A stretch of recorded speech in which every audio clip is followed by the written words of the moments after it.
रोहतक में युवक लापता, नहर के पास मिली बाइक, शव को ढूंढने के लिए पुलिस और एनडीआरएफ की टीम नहर में तलाश कर रहे शव को। परिजनों और पुलिस को अंदेशा नहर में कूद कर दी जान। रोहतक के शीतल नगर निवासी एक करीब 18 साल का युवक घर से देर रात से लापता हो गया, जिसने लापता होने से पहले अपने पिता को आधी रात फोन करके कहा कि वह अच्छा बेटा नहीं बन पाया। जब पिता ने उसका फोन काटकर उसे तलाश करना आरंभ कर दिया, वहीं बेटे का मोबाइल फोन भी बंद आ रहा है। इधर अपने इकलौते बेटे के बारे में बताते हुए पिता भी भावुक हो गए। उनकी मोटरसाइकिल नहर के किनारे मिली है, जिसके बाद एनडीआरएफ की टीम नहर में तलाश कर रही है। रोहतक के शीतल नगर निवासी अवधेश कुमार ने बताया कि उसके 4 बच्चे, 3 बेटी व बड़ा बेटा है। उनका बड़े बेटे जतिन की उम्र करीब 18 वर्ष है, जो ट्यूशन लेता है। शुक्रवार को वो कुछ देरी से घर आया। उस समय पूछा तो उसने कहा कि उसे ट्यूशन पर कोई काम हो गया था। अवधेश ने बताया कि वह रात को क्रिकेट मैच देखते हुए सो गया और उसका बेटा दूसरे कमरे में जाकर सो गया था। आधी रात पिता को फोन करके हुआ भावुक होते हुए अवधेश ने बताया कि रात करीब 12:01 पर जतिन की कॉल उसके पास आई। जतिन ने अपने पिता से कहने लगा कि वह गंदा बेटा है, अच्छा बेटा नहीं है, आपके जैसा मैं नहीं कर पा रहा, अच्छे पापा हूं और मुझे माफ कर देना। इसके बाद अवधेश फोन काटकर बेटे के कमरे में गया तो उसका बेटा नहीं मिला। उसने घर में तलाश किया, लेकिन कहीं पर भी बेटे का सुराग नहीं लगा और नीचे देखा तो गेट खुला था और पुरानी बाइक नहीं थी। उन्होंने बताया कि वह अपने वकरों को बुलाकर रात को नंगे पांव कॉलोनी में बेटे को तलाश करने के लिए घूमा। इसके बाद घर वापस आकर परिवार वालों को जानकारी दी। ढूंढते समय जेलन नहर के पास मोटरसाइकिल खड़ी हुई मिली, जिसकी शिकायत पुलिस को दे दी। और मेरा बेटा जतिन जो है, मैं अपने कमरे में 11 बजे सो गया था, वो लोग भी अपने कमरे में थे, उसकी मम्मी उसकी सिस्टर भी। तो सोने के बाद रात को लगभग 12:01 पे मेरे पास कॉल आई बेटे की कि पापा मैं गंदा बेटा हूँ, अच्छा बेटा नहीं हूँ, आपके जैसा मैं नहीं कर पा रहा हूँ, इसलिए जो है अच्छे पापा हो आप मुझे जो है माफ़ कर देना। ऐसे वैसे बात करने लग गया। जब ऐसे करने लग गया मैं कहा बेटा क्या नींदा में बात कर रहा है, रुक जा। मैं फ़ोन काट के उसके कमरे में गया तो वो अपने कमरे में नहीं मिला। ठीक है, फिर मैं 4थी फ्लोर में हमारा बाथरूम है, वहाँ गया। मैं क्या टॉयलेट वगैरह चला गया होगा तो वहाँ भी नहीं मिला, क्योंकि मेरे सोए पौना घंटा तकरीबन हो चुका था। ठीक है, हम अपने दूसरे फ्लोर पे आए, वहाँ भी नहीं मिला। नीचे गया, बेसमेंट में गया, वहाँ भी नहीं मिला।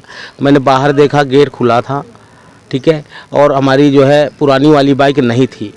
तो नीचे मेरे जो फ्लोर में लड़के रहते हैं वर्कर वगैरह, उनको एक लड़के को मैं बुला के कॉलोनी में नंगे पैर पूरे गलियों में ढूंढने लग गया।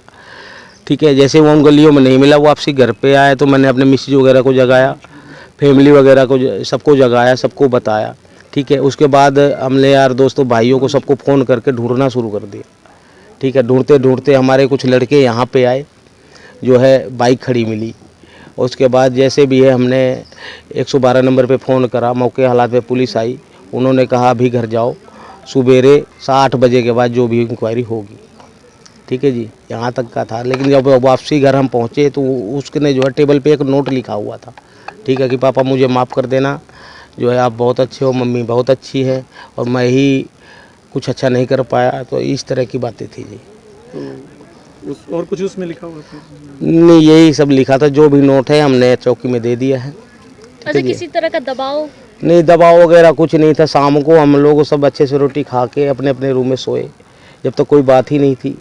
ठीक है जी, मैं भी मैच देख रहा था कल, और मैं फ़ोन पे मैच देखता देखता सो गया, रोज रूटीन की तरह। ऐसी कोई बात ही नहीं थी हमारी। नहीं, ऐसा कोई कहासुनी नहीं थी। वो ट्यूशन से आया था, थोड़ा 7 बजे का ट्यूशन है उसका, तो थोड़ा घंटे 1.5 घंटे लेट आया। तो मैं बेटा आज कहाँ था, लेट आया। जैसे मैं अपने में एक फैक्ट्री सुनारी चौक पे भी लगाई है, तो वहाँ से मैं जैसे 9-10 बजे आता हूँ तो बोला पापा मेरा 1.5 घंटे लेट था। मैं कहा कोई बात नहीं, मैडम का मैसेज दिखाओ या मेरी बात करवा देना। बोला ठीक है पापा। ये बात हो गई तो खाना खा के जैसे भी मेरे बात दिमाग से उतरेगी, मैं जो है अपने कमरे में चला। कौन सी क्लास में पढ़ता था? ये 12 में, 12वीं में। कितने बच्चे हैं आपके? ये 18वें साल में।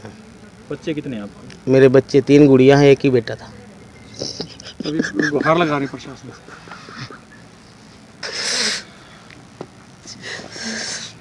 प्रशासन टाइम पर पहुंच गया था यहाँ पे? जी, कार्रवाई से कुछ संतुष्ट हैं आप प्रशासन? अभी कुछ सूचना मिले सर तो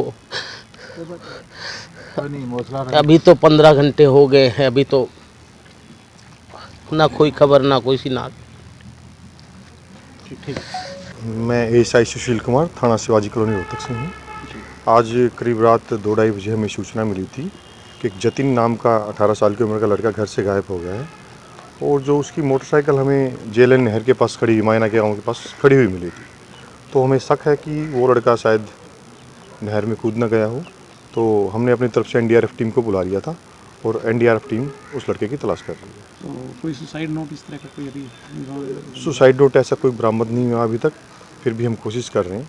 तो कहा कि कुछ पिताजी ने कहा कि कुछ लिख के घर पे? हाँ, कुछ लिख के गया हो, बस नॉर्मली था कि मैं पापा आपसे बहुत प्यार करता हूँ और आप मुझसे खुश नहीं हैं, इसलिए मैं घर छोड़कर जा रहा हूँ। तो अभी एनडीआरएफ की टीम काम कर रही है? हाँ, एनडीआरएफ की टीम अभी उस लड़के की तलाश कर रही है।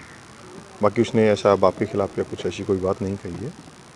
बाकी तफ्तीश जारी है, पर्चा दर्ज कर दिया गया है। जैसे फैक्ट्स होंगे आपको बता दीजिए। बताइए कि कैसे? जी, मैं एनडीआरएफ की टीम से इंस्पेक्टर राहुल प्रताप सिंह, हमारी टीम रोहतक से ही आई है। और जैसे कि सूचना मिली थी कि यहाँ पे एक व्यक्ति जो कि लगभग 18 साल की उम्र है, वो कल रात में डूब गया था। और सूचना हमको जब मिली 10 बजे के आसपास, तो हमारी टीम यहाँ पर घटनास्थल पर 11 बजे पहुँच गई है। और यहाँ पर आने के बाद हमारी टीम लगभग 8-9 किलोमीटर डाउन स्ट्रीम में सर्च किया है और उसके बाद डीप डाइवर के थ्रू जो एंकरिंग रोप है और कई तरह के एंकर होते हैं, इनकी तरीके से टीम ने यहाँ पे सर्च किया है। पर अभी तक विक्टिम की बॉडी के बारे में कुछ पता नहीं चल पाया है। तो जिस तरह से सूचना मिली थी, कितनी देर बाद आप यहाँ तकरीबन? सूचना मिलने के लगभग 25 मिनट के अंदर हमारी टीम यहाँ पहुँच गई थी लगभग डिस्टेंस। और उसके बाद 11:10 पे हमने यहाँ पे ऑपरेशन स्टार्ट कर दिया था और लगातार प्रयास किया जा रहा है विक्टिम की बॉडी को ढूंढने का। पर यहाँ पे पानी का फ्लो ज़्यादा है, तो अभी तक तो कोई विक्टिम के कोई साइन नहीं मिले हैं। फ्लो होने की, कम से होने की? यस, पानी का फ्लो काफ़ी ज़्यादा है, नहर काफ़ी चौड़ी है, डेप्थ भी है, तो उसकी वजह से विक्टिम की बॉडी के यहाँ पे होने के चांसेस तो कम है। फिर भी यहाँ पे तरह तरह के बोट को घुमा के एक लहर पैदा करके कि विक्टिम को इस तरीके से बाहर निकाला जा सकता है। अगर कोई बॉडी के हो तो कई बार डीप डाइवर को पानी के अंदर डाल के भी विक्टिम को बाहर निकालने का प्रयास किया जाता है, अगर बॉडी मिल जाए तो उस कंडीशन में।